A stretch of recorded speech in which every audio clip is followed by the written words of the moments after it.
Hello, everybody. Yes, yes, I know what time it is. You know what time it is. And Mom knows what time it is because we actually did a. She had somebody come to the door, so we decided to restart the conversation here.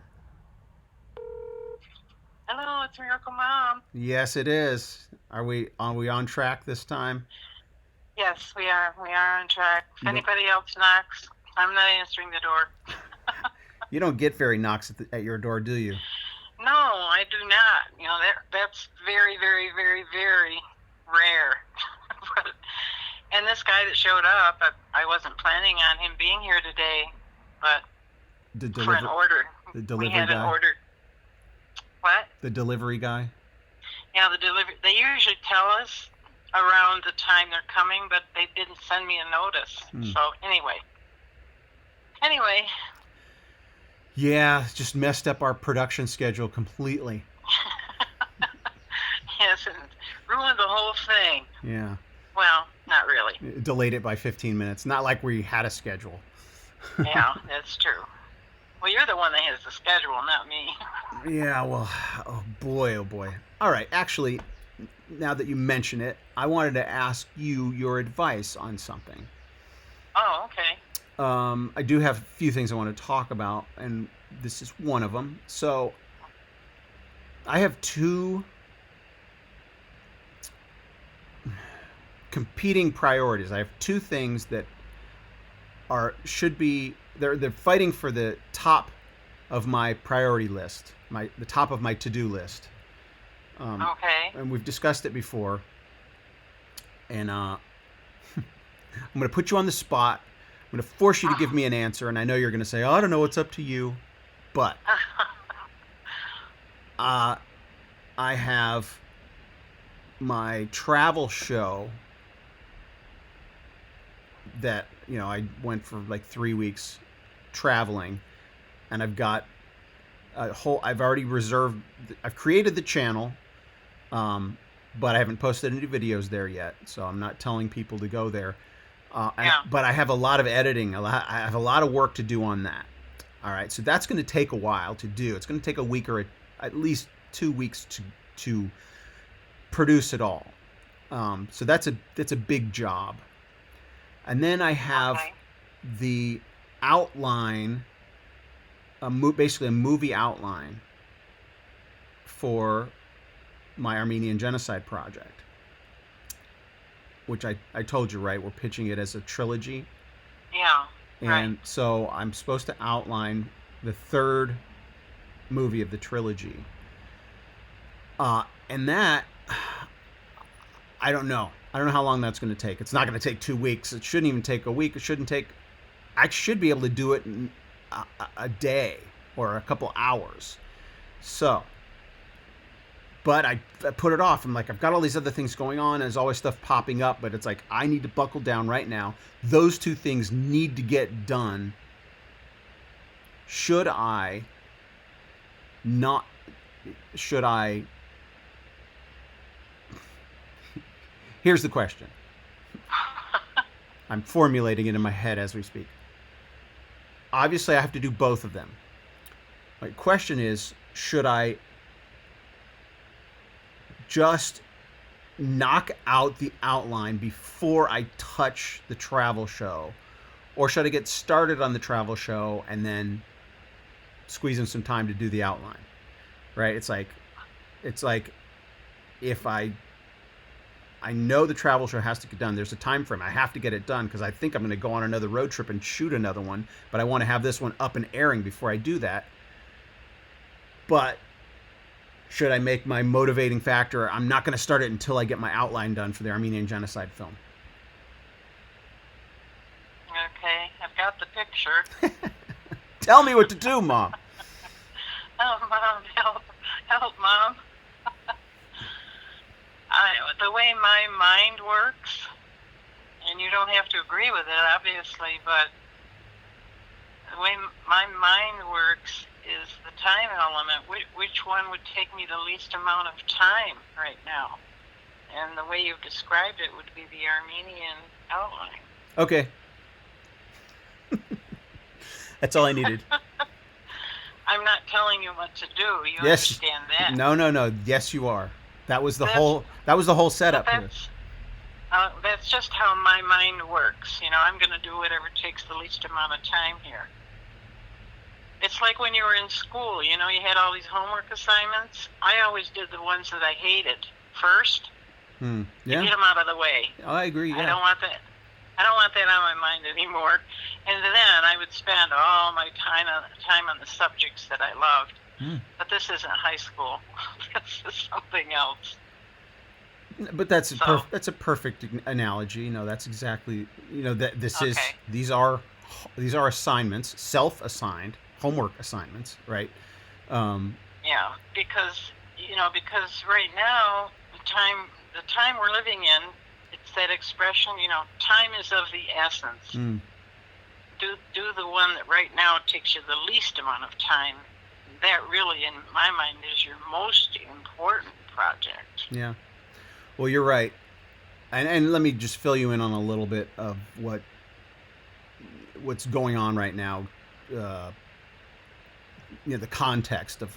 So the memoir is translated, right? The memoir of Soghomon Tehlirian. For those of you watching this, Done. for those of you who watching this, let me give you a very brief overview. There's this incredible story, true story, of a guy who killed Hitler's hero. Okay, I know I'm not supposed to say that word here on YouTube, but people don't even think about that. Hitler had a hero? Yeah, Hitler was inspired by someone, and there's a guy who assassinated that world figure that inspired Hitler. And I have the rights to that guy's story. He's an Armenian. Like, his whole family was massacred in a genocide, in a Christian Holocaust is how I'm going to be referring to it, because that Christians are like, what are you talking about? Christian Holocaust? There was an actual Christian Holocaust. There was a Jewish Holocaust, and there was a Christian Holocaust. And I said I was going to make this quick. Sorry. So I have the rights to that story. It's an incredible story. It's the most incredible story that you have never heard. I guarantee it. Anybody watching this, it's the most incredible story you've never heard. And there's a lot of interest in it. I've been developing it. The guy wrote his own memoir. The memoir has been translated, and it's with an agent right now. And the agent is asking questions. And one of the questions the agent is asking is, how likely is the film or the TV film production or documentary, right? So I have a documentary that's all ready to be, like, it's been outlined. And so this is a feature narrative story, but there's also a documentary companion story about how I came to the project and explaining it. So the literary agent is asked several questions. That's one of the questions. That's the question that I have to answer. My historians are answering the other questions. So on that note, it's like, oh yeah, I do have this thing in development, but it's kind of waiting on me.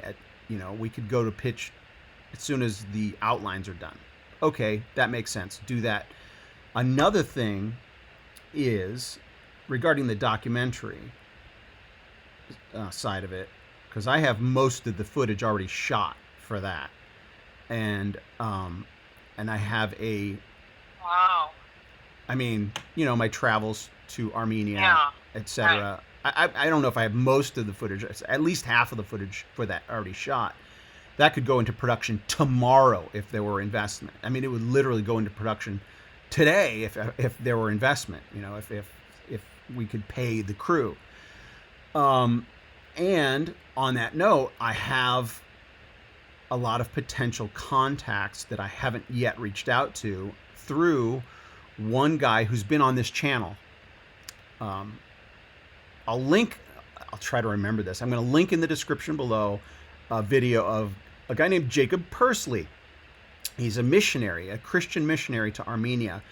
And he has that's the exact type of people I want to, like, his connections are the types of people that I need to talk to about this project.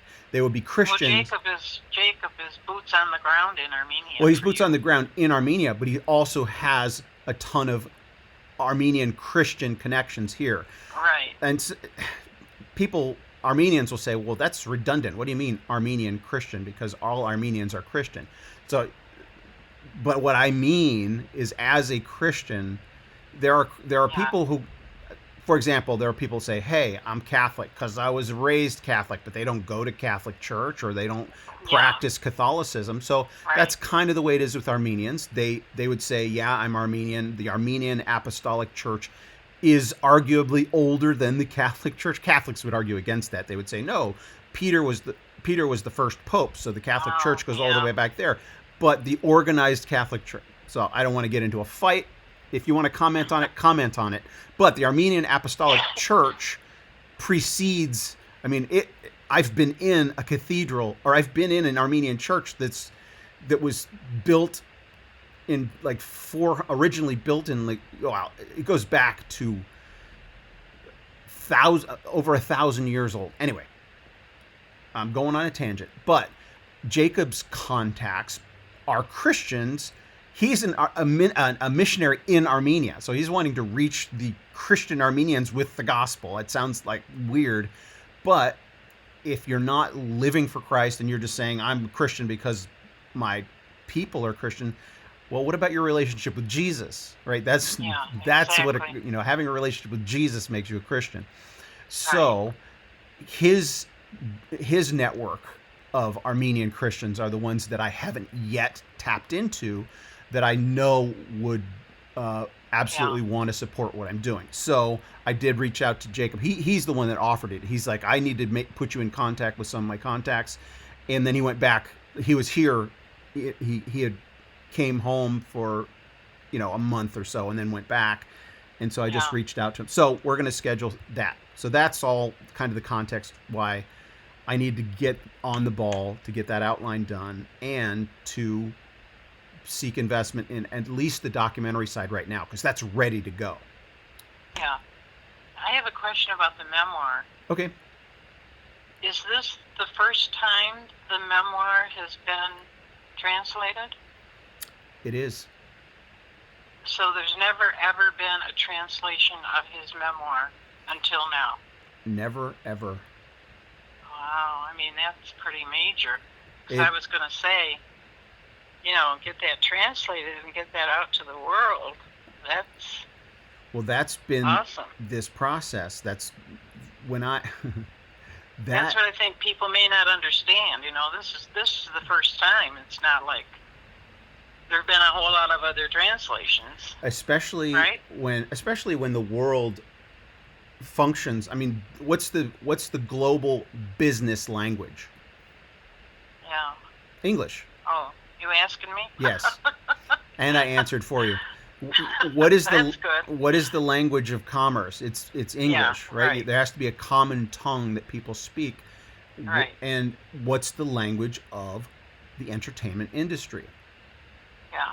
English. Yes, you can have subtitles or you can make movies in other languages, but Hollywood has been the hub of entertainment. Like it's the oracle of our culture. And if something hasn't been told in English, it hasn't really been told. Sure, there are Armenian versions of this story that people have told, but that's a tiny demographic. And so, well, English is a major information highway in our world. Exactly. So when I came across this story, first thing was, how come I've never heard this? Right? How come I never heard the name Soghomon Tehlirian? How come I never heard the name Talat Pasha? All right. Yeah. How come I'd never even heard of the Armenian genocide? Right. So that was the first thing I said to you. I never heard of that. Yeah. Remember? Yeah. And so when I come across this story, not only is it an incredible story, but it's revolutionized the legal system. It was the first. His trial was the first. It's and I've said this on this channel, and I'll say it again and again. It was the beginning, the birth of international law.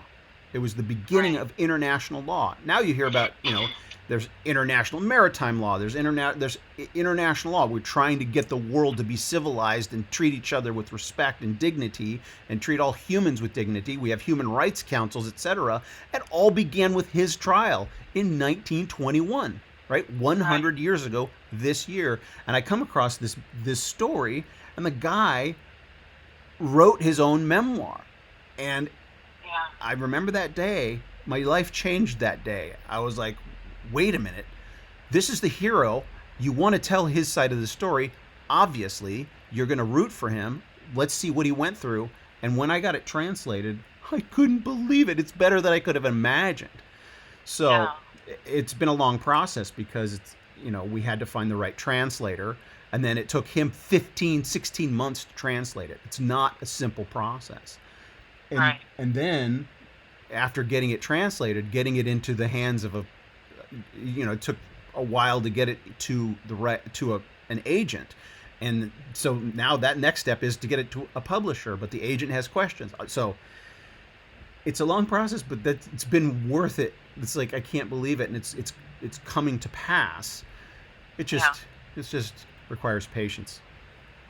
And Certain steps. And everybody watching this, especially this channel in particular, like the original subscribers, before I launched my other channel and started directing people to this channel, I had about 400 subscribers here, and they're all chomping at the bit.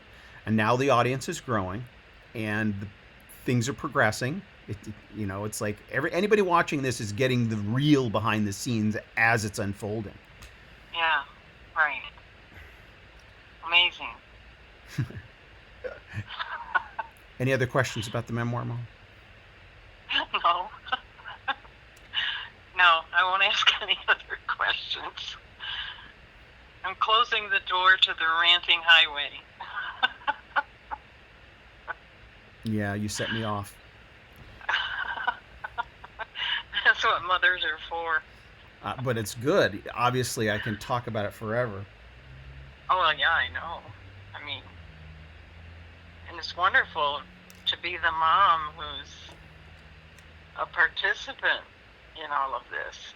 I have to stay alive for a few more years. I have to see this come to its conclusion. You took the words right out of my mouth. So keep praying. Stay alive. Stay alive. Keep me here, God. Oh, my. Anyway. I had another topic. I had another thing I wanted to ask you. I don't remember. Oh, all right. So my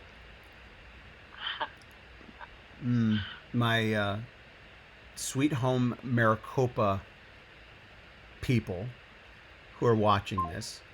I lost Mom. What happened?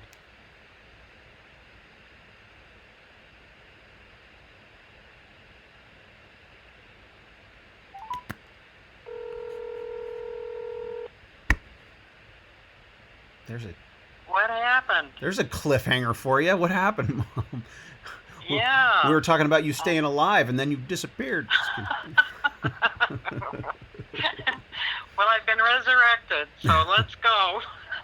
It could be on my end. I have spotty reception, but so far so good. Oh, do you? Yeah. Okay. I mean, or it could be my end. Who knows? All right, it was your end. We'll just make that decision. Okay. We'll never know. We'll just decide. Okay, it was on your end. Yeah. All right, so we'll just close out with this, but there's this finally this investigation that's been going on in Arizona. It's over, right? It's over. Like the report, Yeah. as much as they can possibly report on, they are submitting to the public in a public hearing on Friday, and I'm going to drive over there. I'm going to drive over there and just see if I can get in, just to be a good on the ground reporter. Yeah. What do you think? About the outcome? Yeah. Well, you know what I think. Yeah. Oh, these people. I know what you think. But these people that are watching may not know what you think. I know a lot of these people love you, Mom, but don't worry about them loving you. Just be honest. My honest conclusion is, in the final analysis, all of this is going to be buried in the ash heap of corruption. It will change nothing in terms of the election results. That's my honest conclusion. Okay, in the terms of the election results, but is there any... I understand what you're saying there. In your view, is there any good to come of it, or has it been an exercise in futility?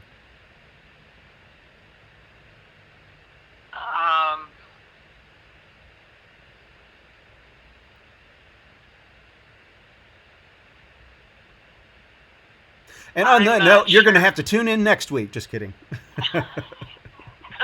To get Mom's answer, she's going to think about it for a whole week. The only way I can answer that is God always brings good out of the bad and the evil that we watch in the world. Mm-hmm. And whatever good is intended out of this may be coming. We just don't see it yet. That's kind of how I feel about it right now. I guess the good for me is that God is revealing the corruption that's around us. The question is, what are we going to do about it as Christians? Right. What's our role? What's our responsibility here?